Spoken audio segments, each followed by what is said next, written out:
канун славного 25-летия всемирной исторической победы советского народа в Великой Отечественной войне против гитлеровской Германии Министерство внутренних дел страны пригласило в Москву героев Советского Союза и полных кавалеров орденов славы, несущих ныне почетную и нелегкую вахту по охране общественного порядка и безопасности на необъятных просторах нашей Родины.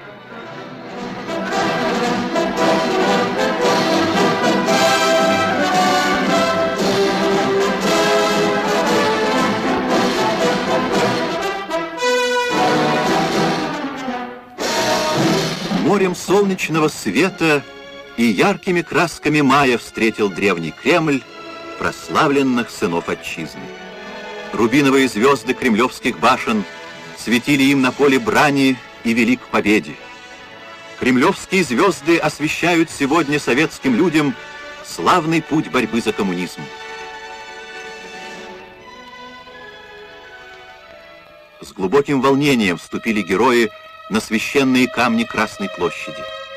Четверть века назад, 9 мая 1945 года, здесь пропели фанфары исторического парада нашей победы.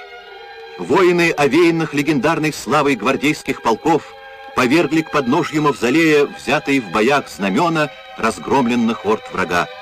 И теперь, четверть века спустя, герои войны идут к Ленину, неся в сердцах своих неугасимую любовь к вождю.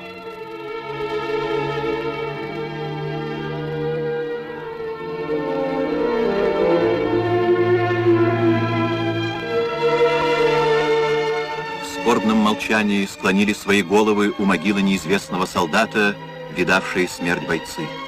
Кто почил здесь вечным сном под холодом мраморных плит? Может, друг, с которым пройдены тысячи верст фронтовых дорог? А может, без вести пропавший отец или брат?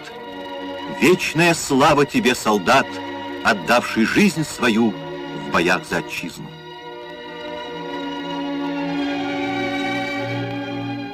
Вечная слава героям, сменившим в тяжкий для отчизны час мундир сотрудников Министерства внутренних дел страны на фронтовую гимнастерку солдата и павшим в жестоких битвах на полях сражений за честь, свободу и независимость любимой матери Родины.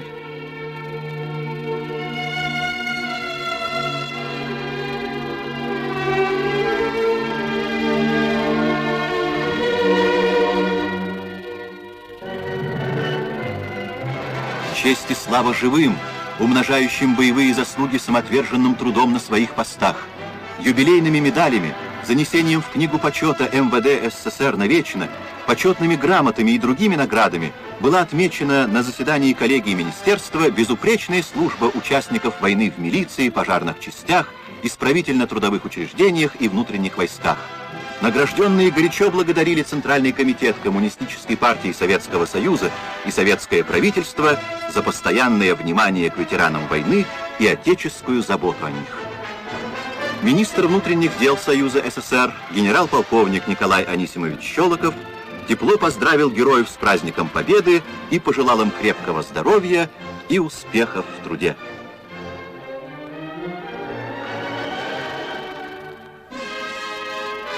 Яркой демонстрацией преемственности боевых традиций старших поколений, оставившей глубокий след в памяти ее участников, явилось совместное торжественное заседание героев Великой Отечественной войны и молодых сотрудников, недавно пришедших на службу в органы и войска Министерства внутренних дел. Боясь проронить хотя бы одно слово, слушали молодые сотрудники и воины воспоминания ветеранов о боевых эпизодах, участниками которых они были в грозные годы войны.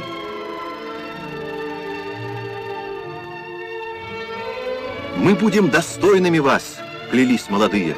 «Мы с честью понесем дальше эстафету отцов и старших братьев». Когда-то эстафету поколений приняли те, чью грудь украшают сегодня высшие награды Родины. Они получили ее из рук участников штурма Зимнего и огненных лет гражданской войны, зачинателей первых колхозов и строителей Днепрогесса.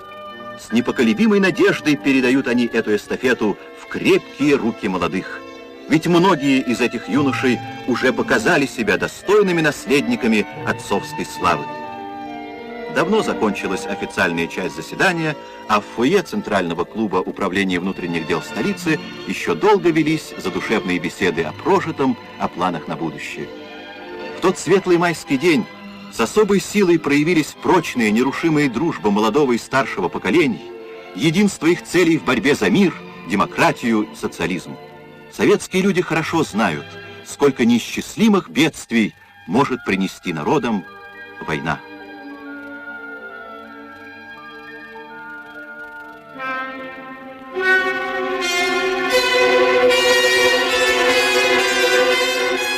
Хатынь. Уже одно это слово болью и гневом наполняет сердца наши. Когда-то здесь цвели сады и жили счастливые люди. На улицах родного села резвились босоногие мальчишки, а их сверстницы пели куклам колыбельные песни. Взбесившимся зверем ворвался в мирное село враг. В большой деревянный сарай согнали каратели всех его жителей. Стариков, женщин, детей согнали и заживо сожгли. Тех, кто пытался вырваться из чудовищного костра, встречали пули. Теряя последние силы, Иосиф Каминский вынес из огня изрешеченное свинцом тело сына. Со сжатым кулачком умер мальчишка у отца на руках.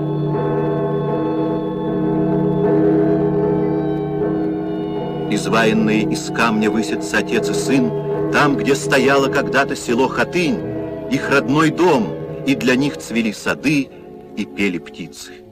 Люди, будьте бдительны, взывают мертвые, будь проклят в веках фашизм. День и ночь гудят колокола, гудят печально и сурово. Хатынь не одна. 136 белорусских деревень полностью уничтожили оккупанты. Деды и отцы, дети и внуки, все сгорели живыми.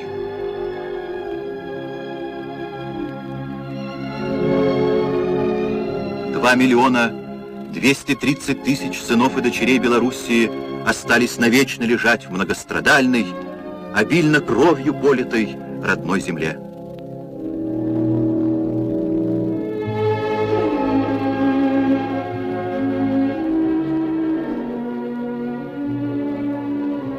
Каждый 4-й житель республики пал от рук фашистских убийц.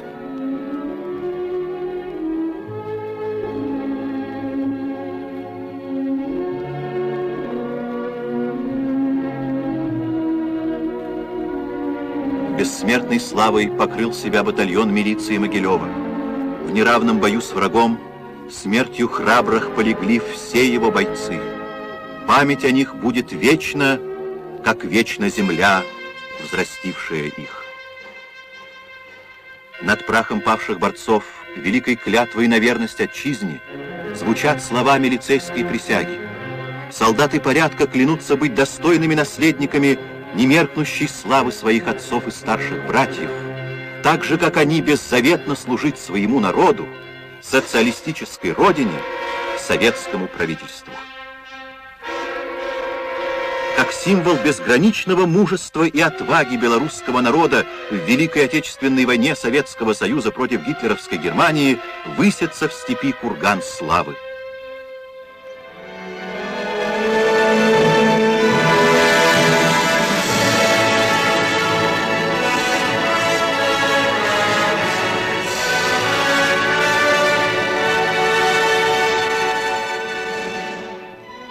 На кургане том простая короткая надпись. В кургане славы горсть до горсти легла земля с городов героев и других мест жестоких боев, с городов и деревень, которые навечно прославили себя ратными и трудовыми подвигами во имя свободы и независимости советской Родины. Никакое время не сотрет этих слов. Они сама память народа. Никто не забыт, ничто не забыто.